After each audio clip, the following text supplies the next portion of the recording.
Hello नमस्कार, आप लोग का फानिया में स्वागत है। और यहाँ पर देखेंगे यूपी कैटेट प्रवेश परीक्षा 2022 के लिए सामान्य ज्ञान की टेस्ट सीरीज का टेस्ट 2। तो फटाफट जुड़ जाएंगे और यहाँ पर देखेंगे मोस्ट इंपॉर्टेंट क्वेश्चंस को। प्रीवियस ईयर जो वीडियोस हैं उनको आप ज़रूर देखें ताकि जो है आपके सभी क्वेश्चन से एक बार रिवीजन हो सके। बाकी नए सीरीज तो आपकी स्टार्ट ही कर दी गई है, धीरे धीरे ये भी आपका चलती रहेगी, ठीक है। बीच बीच में इसके भी वीडियोज आ जाते रहेंगे। बाकी आपको अगर रेगुलरिटी देखना है तो आप जो है प्रीवियस जो वीडियोज़ है उनको ज़रूर देखें। PDF सभी का आपको मिल जाएगा टेलीग्राम चैनल पर। ओके, तो स्क्रीन पर जो क्वेश्चन दिख रहा है उसका जवाब जरूर करिएगा कि इसका राइट आंसर क्या होगा। बढ़ेंगे अपने पहले क्वेश्चन की तरफ और पहला क्वेश्चन आपकी स्क्रीन पर और इसका आप लोग जवाब करेंगे फटाफट। राइट आंसर क्या है?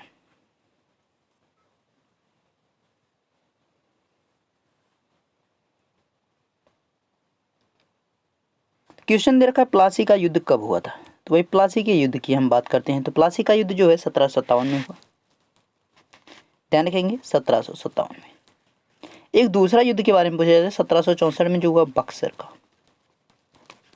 दोनों ही इंपॉर्टेंट है, बार बार पूछे जाते हैं। ओके, ध्यान रखिएगा। 1191 में आपका तराइन का प्रथम युद्ध हुआ था। 92 में जो द्वितीय युद्ध हुआ था। 1526 की बात करते हैं, पानीपत का प्रथम युद्ध हुआ था। बढ़ते हैं नेक्स्ट की तरफ और नेक्स्ट का आप जवाब करेंगे फटाफट। राइट आंसर क्या है?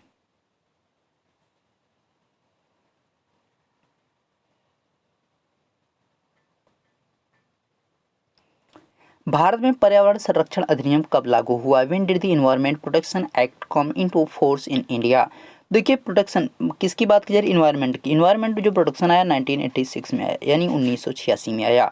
अगर आपसे पूछा जाएगा वन्य जीव अभ्यारण्य की मतलब जो है भारत में जो है वन्य संरक्षण की बात की जाएगी तो 1982 हो जाएगा, यानी 1982 में लाया गया। अगर आपका यहाँ पे टाइगर प्रोजेक्ट की बात करेंगे तो 1973 हो जाएगा। अगर आपका एलिफेंट प्रोजेक्ट की बात करेंगे यानी हाथी प्रोजेक्ट की बात करेंगे, हाथी संरक्षण की बात करेंगे, 1992 हो जाएगा। ध्यान रखिएगा इन चीज़ों को। नेक्स्ट की तरफ बढ़ेंगे और नेक्स्ट का आप जवाब कर देंगे फटाफट। राइट आंसर क्या है?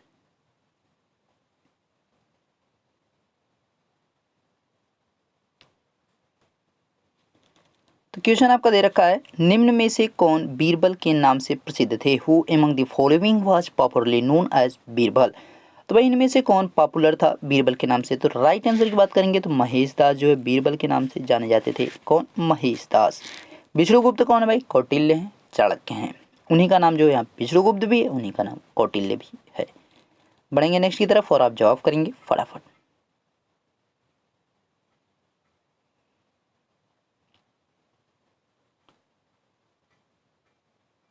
नंदवंश के संस्थापक कौन थे? Who was the founder of Nanda dynasty? तो नंदवंश के जो संस्थापक थे वो कौन थे? इसके राइट आंसर की अगर आप बात करते हैं तो नंदवंश के जो डायनेस्टी के स्टेब्लिशर थे वो कौन थे? फाउंडर कौन थे? तो महापद्मा नंद थे। चंद्रगुप्त मौर्य के पिता हैं। अगर आपसे पूछेगा नंदवंश के अंतिम शासक कौन थे तो घनानंद हो जाएगा, जो है लास्ट रूलर हैं यानी अंतिम शासक हो जाएगा, ठीक है। इस चीज़ का आपको ध्यान रखना है। और बिंबिसार की अगर आप बात करते हैं तो यहाँ पे घनानंद जो है लास्ट हो गए। ध्यान रखिएगा बिंबिसार जो हर्यक वंश के हैं और नंदीवर्धन की अगर आप बात करते हैं तो एक नागदशक वंश के जो है अंतिम शासक यहाँ पे रहे हैं, ठीक है। ध्यान रखिएगा इस चीज़ का। बढ़ेंगे नेक्स्ट की तरफ और आप जवाब करेंगे फटाफट। इसका राइट आंसर क्या है?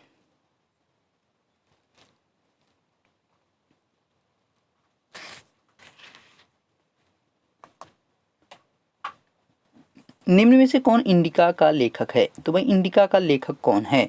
Who among the following is the author of indica? तो इंडिका के जो लेखक हैं लगभग सभी को पता है, मेगस्थनीज हैं।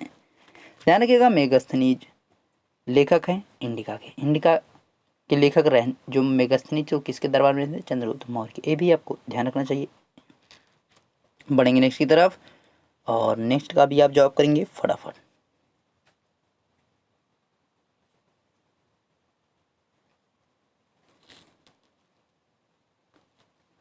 क्वेश्चन, ग्रीन पीस इंटरनेशनल का मुख्यालय कहाँ है? Where is the headquarter of Greenpeace International? तो इसका जो मुख्यालय बनाया गया है एम्स्टर्डम नीदरलैंड में बनाया गया है, यानी डी ऑप्शन यहाँ पे आपका क्या है? सही है। एम्स्टर्डम में हेडक्वार्टर है किसका? ग्रीन पीस इंटरनेशनल का। नेक्स्ट जवाब करेंगे फटाफट।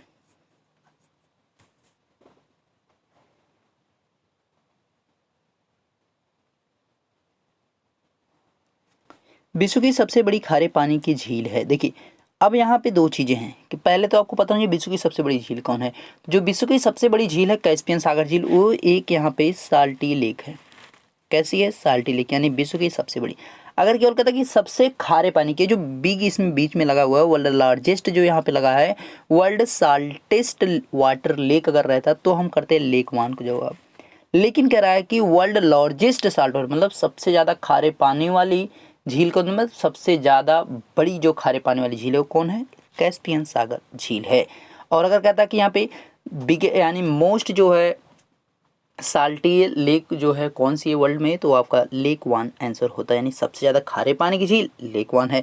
सबसे बड़ी खारे पानी की झील कौन सी है? तो कैस्पियन सागर झील है, ध्यान रखेंगे। विक्टोरिया झील की बात करेंगे तो विक्टोरिया झील यहाँ पे उसी से नील नदी निकलती है। नील नदी भूमध्य सागर में अपना चली जाती है। नील नदी विश्व की सबसे लंबी नदी है। बढ़ेंगे नेक्स्ट की तरफ और आप जवाब कर देंगे फटाफट। राइट आंसर क्या है?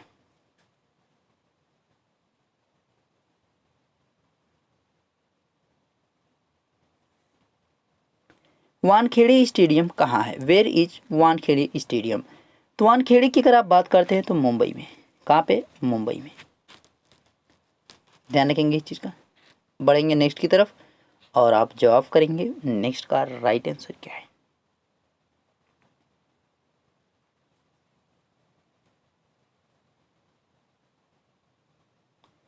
पवन चक्कियों की भूमि किसे कहा जाता है? Which is called the land of wind mills?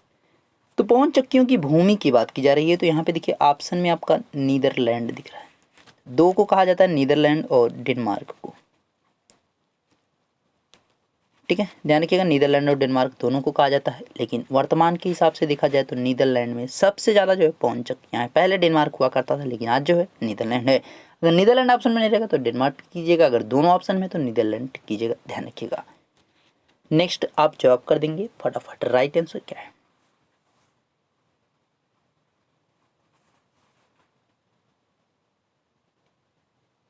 Question है, भारत में सिंचाई का प्रमुख साधन है। What is the main source of irrigation in India? तो मेन सोर्स जो है इरिगेशन का यानी सिंचाई का इंडिया में कौन सा है? तो कुआं और नलकूप है, यानी A+B हो जाएगा, यानी A और B आपका है, यानी C ऑप्शन यहाँ पे सही है। नेक्स्ट जवाब कर देंगे फटाफट। राइट आंसर क्या है? तीसरे नंबर पे तालाब आता है, यानी पॉन्ड्स हमारे जो है वो तीसरे नंबर पे आते हैं।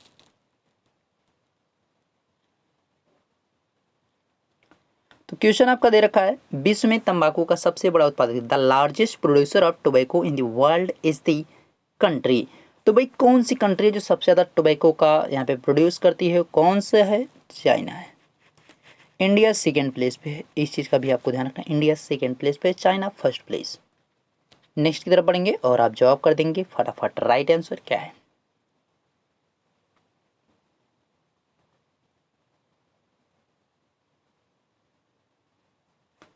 संविधान को अपनाया गया था। When was the constitution adopted?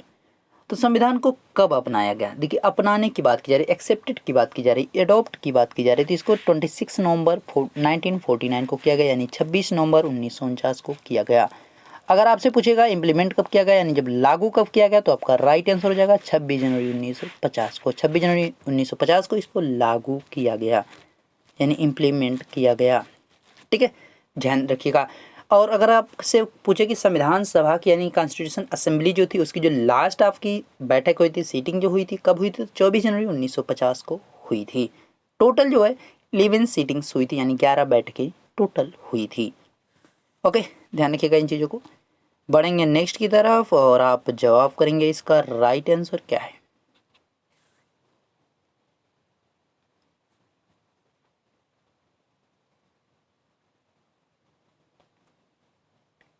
Question है, अपसौर किसके मध्य घटित होता है? बिटवीन होम डज एपिहिलियन ओक्योर? तो एपिहिलियन की बात की जा रही थी। एपिहिलियन जो है घटित होता है किसके किसके बीच में? तो यहाँ पे अगर राइट आंसर की बात करेंगे तो किसके किसके? सूर्य और पृथ्वी के बीच में। किसके? सूर्य और पृथ्वी के बीच में, यानी सन एंड अर्थ। होता क्या है अपसौर में? अपसौर में जो है सूर्य और पृथ्वी के मध्य की जो डिस्टेंस होती है, यानी इनकी जो मिड की डिस्टेंस होती है, कैसी हो जाती है? मैक्स हो जाती है, यानी मैक्सिमम हो जाती है। और मैक्सिमम हो कितनी जाती है? 15.21 करोड़ किलोमीटर। ठीक है, इतनी हो जाती है। और ये स्थिति होती कब है, तो 4 जुलाई को। इस चीज़ का भी ध्यान रखिएगा, 4 जुलाई को स्थिति होती है। न्यूनतम कब होती है, मिनिमम कब होती है, तो इसकी अगर आप बात करेंगे तो 3 जनवरी को। 3 जनवरी को यहाँ पे जो डिस्टेंस हो जाएगी 14.70 हो जाएगी, यानी 14.70 हो जाएगी, जिसको हम कहेंगे उपसौर कहेंगे। यहाँ पे एपी हिलियन था, वहाँ पे आपका पेरी हिलियन, उपसौर जो है उसको कहेंगे पेरी हिलियन। इस चीज़ का ध्यान रखिएगा, पेरी हिलियन कहा जाएगा उपसौर को।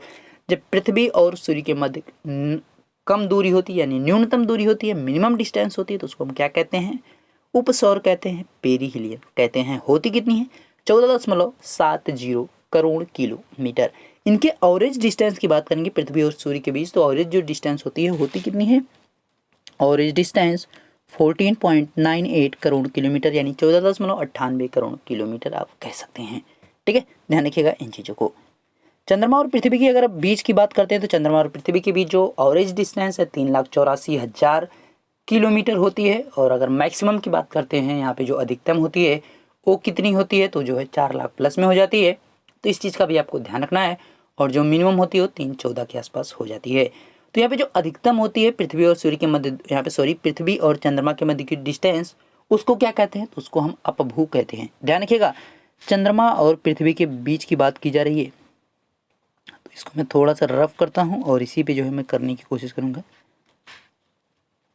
तो यहाँ पे देखिए, जैसे कि चंद्रमा और पृथ्वी के बीच का है, जो हमारी अधिकतम दूरी होगी, यानी जो मैक्स डिस्टेंस होगी, उसको क्या कहेंगे आप, अपभू कहेंगे, यानी एपएससी कहेंगे। और जो न्यूनतम होगी, यानी जो कम होगी, उसको उपभू कहेंगे, यानी पेरेसी कहेंगे। इन चीज़ों को ध्यान रखिएगा। तो अपभू क्या होगा, सूर्य, यहाँ पे पृथ्वी और चंद्रमा के मध्य अधिकतम दूरी, और यानी मैक्सिमम डिस्टेंस, और यहाँ पे जो मिनिमम डिस्टेंस होगी, यानी जो न्यूनतम डिस्टेंस होगी चंद्रमा और पृथ्वी के बीच, उसको हम क्या कहेंगे, उपभू कहेंगे, पेरेसी कहेंगे। बढ़ेंगे नेक्स्ट की तरफ। नेक्स्ट का भी आप जवाब करेंगे फटाफट। राइट आंसर इसका क्या होगा,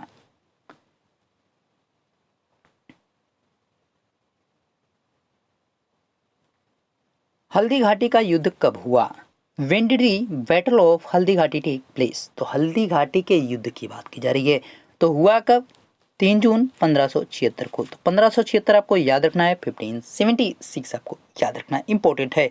1554 में आपका क्या हुआ था, पानीपत का सेकेंड वार हुआ था, ये भी आपको ध्यान रखना चाहिए। ठीक है, बढ़ेंगे नेक्स्ट की तरफ और आपको जवाब कर देना है राइट आंसर इसका क्या है।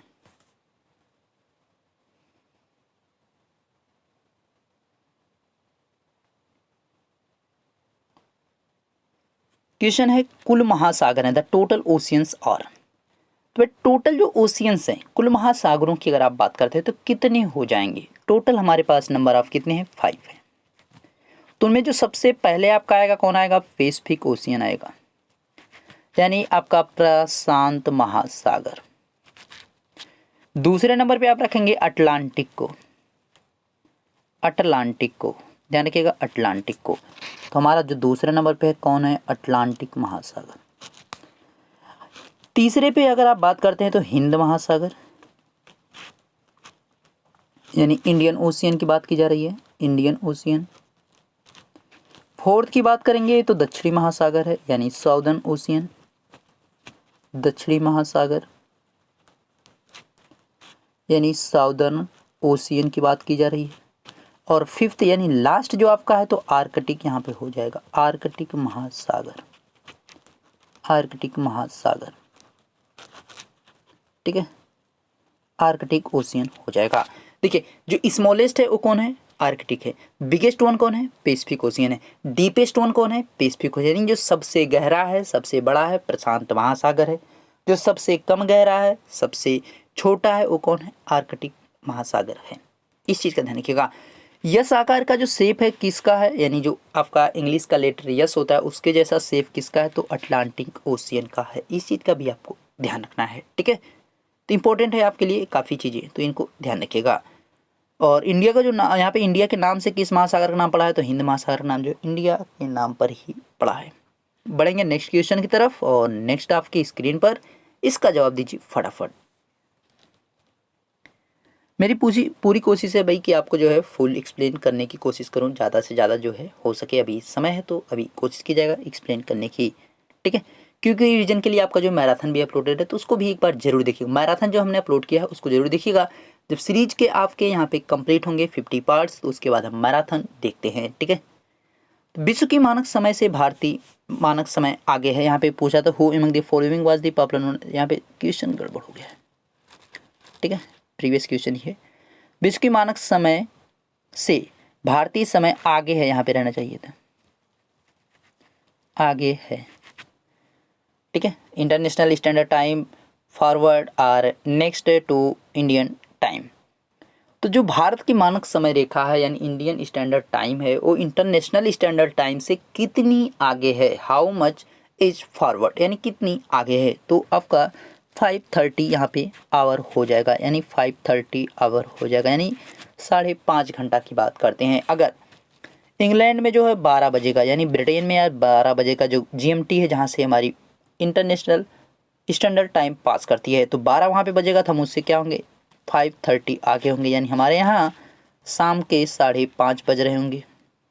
अगर ये दिन का होगा दोपहर वाला तो, यानी ये नून वाला अगर होगा दोपहर वाला, अगर ये रात वाला होगा तो हमारे यहाँ सुबह वाला जो है 5 बज रहा होगा। तो इस चीज़ को ध्यान रखिएगा, 5.5 घंटा हम उससे आगे हैं, ठीक है। तो इस चीज़ का ध्यान रखिएगा और कुछ भी नहीं करना है।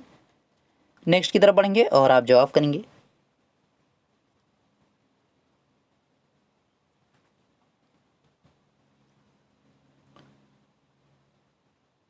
क्वेश्चन है कुंवर सिंह ने 1857 के संग्राम लिखा, संग्राम रहेगा, ठीक है। संग्राम का कहाँ से नेतृत्व किया था, from where did Kunwar Singh lead the revolt of 1857। तो जगदीशपुर बिहार से इनके द्वारा इसका जो है नेतृत्व किया गया था, ठीक है। लीड जो है यहाँ पे किया गया था जगदीशपुर से किया गया था, ये चीज़ आपको ध्यान रखना है। अलीगढ़ से जो इम्पोर्टेंट आपका आता है तो अलीगढ़ से जो अलीगढ़ यूनिवर्सिटी है उन्हीं के नाम पे, किसके नाम पे है तो फटाफट बताएंगे भाई, मौलाना जो है यहाँ पे उन्हीं के नाम पे रखी गई है, ठीक है। और कानपुर से तो सभी को पता है, ये चीज़ मैंने एक बार पीछे भी बताया था आपका कि वहाँ पे तात्या टोपे और नाना साहब थे, तो इस चीज़ का आपको ध्यान रखना है, ठीक है। बढ़ते हैं नेक्स्ट की तरफ और आप जवाब करेंगे। अभी धीरे धीरे सभी क्वेश्चन आपके आएंगे और सभी प्रकार के रिपीट होते रहेंगे, तो इस वजह से यहाँ पे ज़्यादा टाइम अभी नहीं लेना है कि लॉन्ग वीडियो ना हो पाए, ठीक है। मैं थोड़ा थोड़ा सभी चीज़ों को एक्सप्लेन करता रहूँगा, एक ही बार में सभी चीज़ों को करने में बहुत लंबा समय लग जाएगा। उत्तर प्रदेश में कुल कितने जिले हैं, how many districts are there in the university, sorry यहाँ पे देयर इन उत्तर प्रदेश, यानी यहाँ पे डिस्ट्रिक्ट की बात की जा रही है, कितने यहाँ पे जिलों हैं उनकी बात की जा रही है। तो 75 यहाँ पे डिस्ट्रिक्ट हैं, यानी आपके 75 जिले हैं कहाँ पे, उत्तर प्रदेश में, ठीक है। बढ़ेंगे नेक्स्ट की तरफ और आप जवाब कर देंगे फटाफट, राइट आंसर क्या है।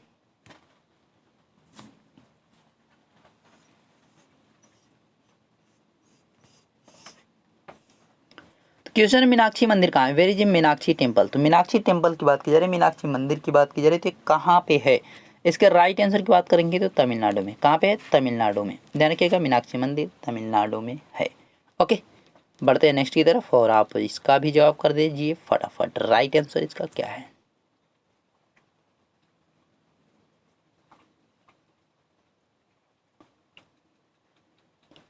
क्वेश्चन है योगेश्वर दत्त किससे संबंधित हैं, Yogeshwar Dutt is related to, तो भाई किससे रिलेट करते हैं, तो राइट आंसर की बात करेंगे रेसलिंग से है, पहलवानी से हैं। इस बार इन्होंने जो है कांस्य पदक जीता है 2021 के ओलंपिक में, तो इसलिए भी ये इंपॉर्टेंट बन रहे हैं। तो इस चीज़ का ध्यान रखिएगा, इंपॉर्टेंट इसलिए है क्योंकि इन्होंने जो है इस बार 2021 ओलंपिक में एक पदक जीता है, वो भी कांस्य पदक को जीता है, ठीक है। तो ध्यान रखिएगा, मीराबाई चानू भी आपके भारोत्तोलक से हैं, ठीक है। लवलीना को भी ध्यान रखिएगा, वहाँ पे भी ये भी भारोत्तोलक से ही है। तो काफ़ी चीज़ें हैं आपको जो याद रखनी चाहिए। वीडियो आपका कंप्लीट हुआ और इसी के साथ आपका यहाँ पे सभी क्वेश्चन कंप्लीट हो तो PDF आपको दे दिया जाएगा इसका टेलीग्राम पे, तो वहाँ पे अवश्य जुड़े ताकि आपको आंसर की के साथ में PDF वहाँ पे मिल जाए, ओके। मिलते हैं नेक्स्ट वीडियो में, तब तक देखते रहिए final exam with Ashish sir, thank you.